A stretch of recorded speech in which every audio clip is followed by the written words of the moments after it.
Donc voici mon manuscrit Dystopia. Il est rédigé à 85%, il est presque fini. Il ne reste que, on va dire, les trois quarts du dernier chapitre. Et on arrive enfin à la fin de l'aventure. Je suis très contente. Voilà le roman, en gros, à son épaisseur. Pam, pam, pam. Donc le début du roman est une... j'ai les premières pages, la plupart des pages sont tapées à la machine, c'est donc un tapuscrit, Eugénie Loubet, Dystopia, tout droit protégé. Mais le reste, je le termine en fait je le finis, comme vous pouvez le voir, je le finis en fait en manuscrit à la main, parce que j'ai eu de nombreux piratages, j'ai été vraiment très souvent piraté. J'ai d'abord commencé à rédiger sur une plateforme qui s'appelle l'Atelier des auteurs, et qui est normalement une plateforme protégée. J'ai eu de nombreux échanges avec Arnaud, qui est le responsable. Et en fait, non, je suis malgré tout piraté. Je suis vraiment piraté. Il faut dire que l'ordi que j'utilise est relié à Internet.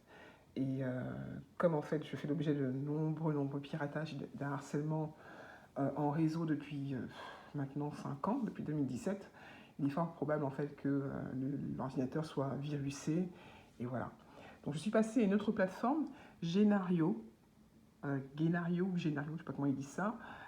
Genario, moi je vais dire Genario, c'est une plateforme en fait qui est relativement récente et qui permet en fait de rédiger son manuscrit avec des applications et des fonctionnalités assez intéressantes. Là, c'est aussi une plateforme qui encourage à faire un synopsis, chose que je n'avais pas faite auparavant. Et là, je viens de le finir. Donc, je vais lire le synopsis et je vais le mettre en ligne également. Voilà, donc synopsis des 5 chapitres. C'est parti. Alors, Dystopia est un roman dystopique s'inspirant... J'ai trop vite. Ouais, j'ai trop vite. J'étais trop vite. Ouais, je suis également beaucoup trop vite. Troisième page, on remonte. Dystopia est un roman. J'espère que là tout va me laisser un petit répit. Dystopia est un roman dystopique s'inspirant des univers croisés de Huxley, Le meilleur des mondes, et Orwell, 1984, mais aussi de fictions plus proches comme celle de Hervé Le Tellier, L'Anomalie, et Richard Powers, Sidération. Alors, Huxley et Orwell, il y a un très bon reportage qu'Arte a fait, que je vous invite à aller voir, et qui explique un petit peu cette vision contemporaine, parce qu'ils ont vécu à la même période. Je crois que c'est Orwell qui était l'élève d'Huxley.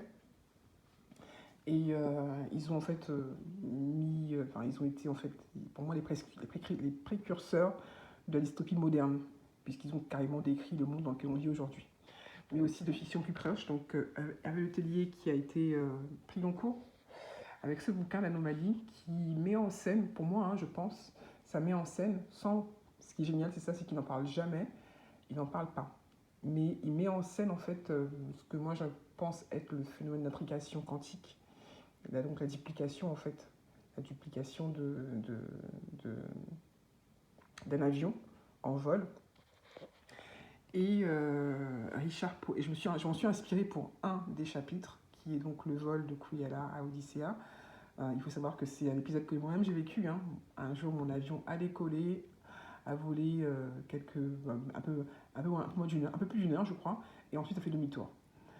Et Richard Powers, Sidération, qui est un des seuls, pour l'instant, je pense, à avoir abordé la question de la future révolution numérique, celle des NBIC, qui est donc la convergence des neurosciences, biotechnologie, l'informatique avec l'interface cerveau-machine et les sciences cognitives.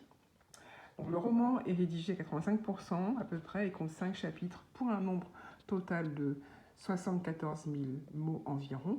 L'univers du roman est construit de telle manière qu'une suite, une série ou un préquel sont possibles, voire même souhaitables, afin de lever les zones d'ombre qu'un roman ne peut entièrement combler.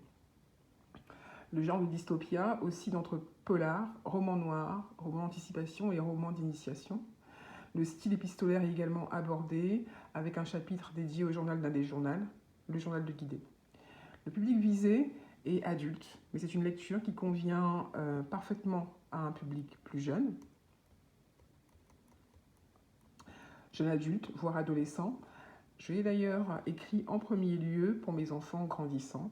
Ma fille cadette, 13 ans, adore la lecture et est extrêmement critique. Elle m'a inspiré le personnage de Sky. J'espère que mon fils aîné, 16 ans, qui ne vit que dans l'univers graphique des jeux vidéo, et ma Benjamine, encore trop jeune pour lire seule, mais aimant déjà les livres, en particulier ceux en anglais, viendront un jour à la rencontre de cet univers. Une chose est sûre, c'est que s'ils me cherchent un jour au-delà de la vie, c'est là qu'ils me trouveront. Le contexte. Alors, ce roman dystopique, ce roman intitulé Dystopia, titre pouvant être modifié, s'étale sur 5 périodes, correspondant à 5 chapitres, allant d'un futur proche à un avenir lointain, dans lequel la lecture de pensée devient peu à peu une technologie largement usitée.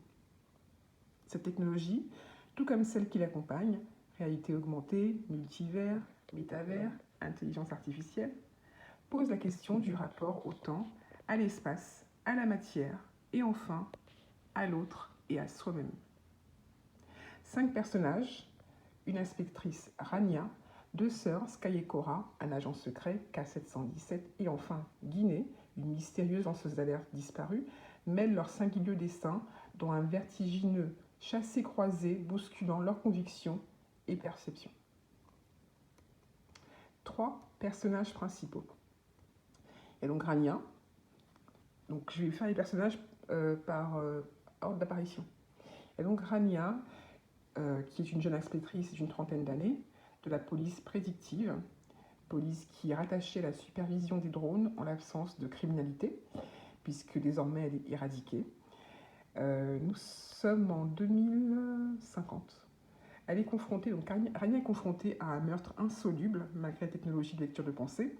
Elle va enquêter avec l'aide de son ami amant, Chesco, un geek ayant fait fortune dans les opiacés, en marge de l'enquête officielle.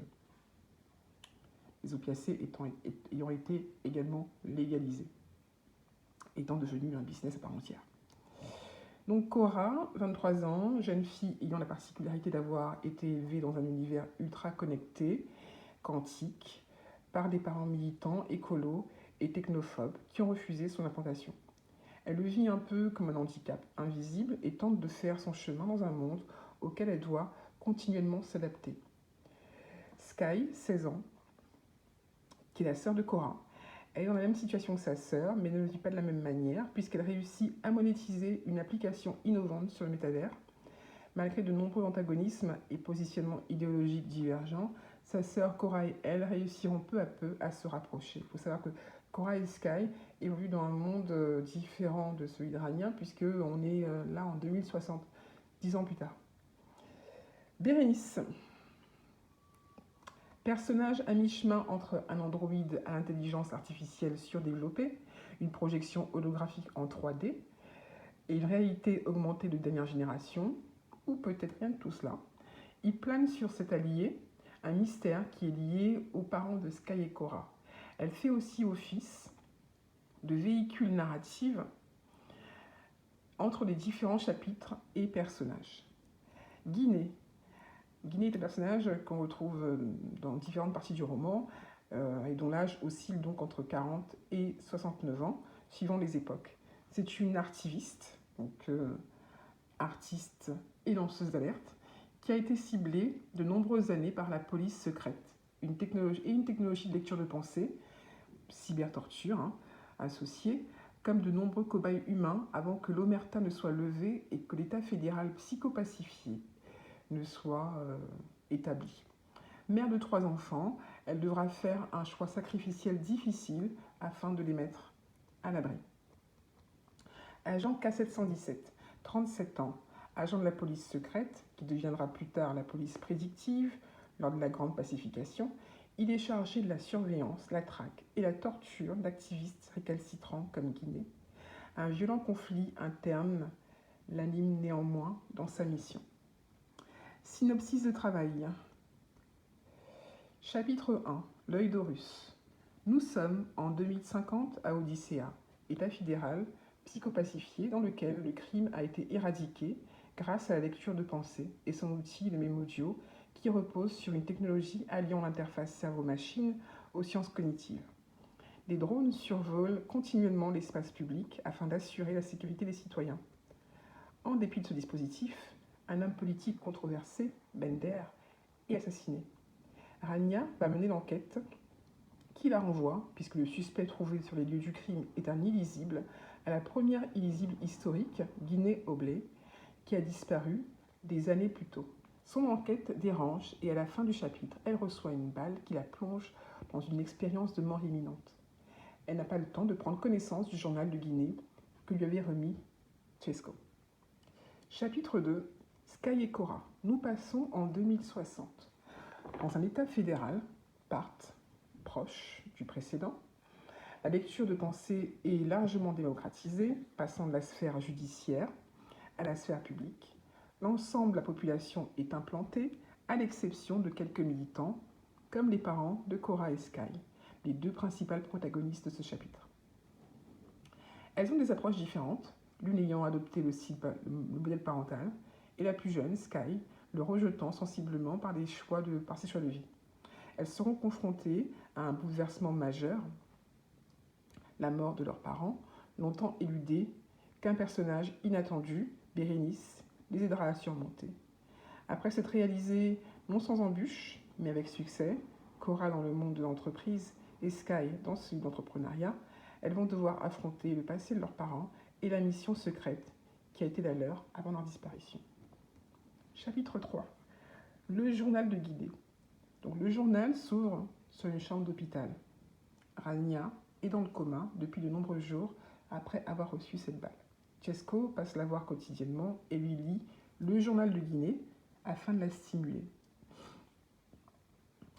Le style épistolaire prend donc le relais et le journal s'étale sur environ 5 mois, 4 à 5 mois, durant lesquels Guinée fait état de son harcèlement, de sa vie de mère combative, malgré l'adversité, de sa passion empêchée pour son art, la peinture, et enfin de son abnégation, renoncée à la vie pour que ses enfants puissent vivre dignement, sans ciblage.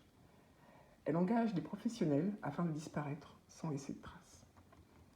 Chapitre 4. Vol 711, Kuyala, Odyssea.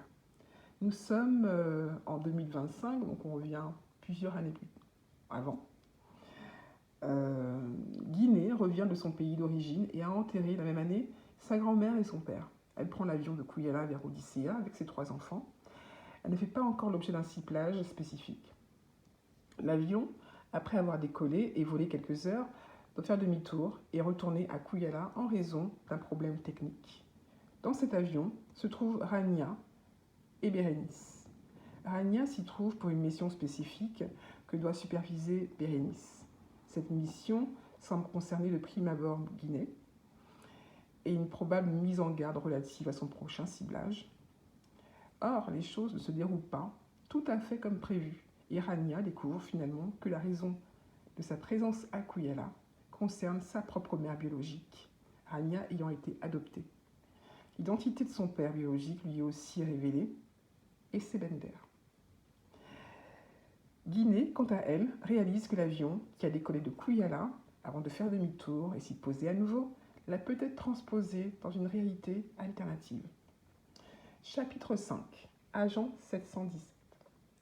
C'est le chapitre du dénouement que je suis en train d'écrire et qui permet d'aborder le point de vue institutionnel et opérationnel du protocole dont Guinée fait l'objet.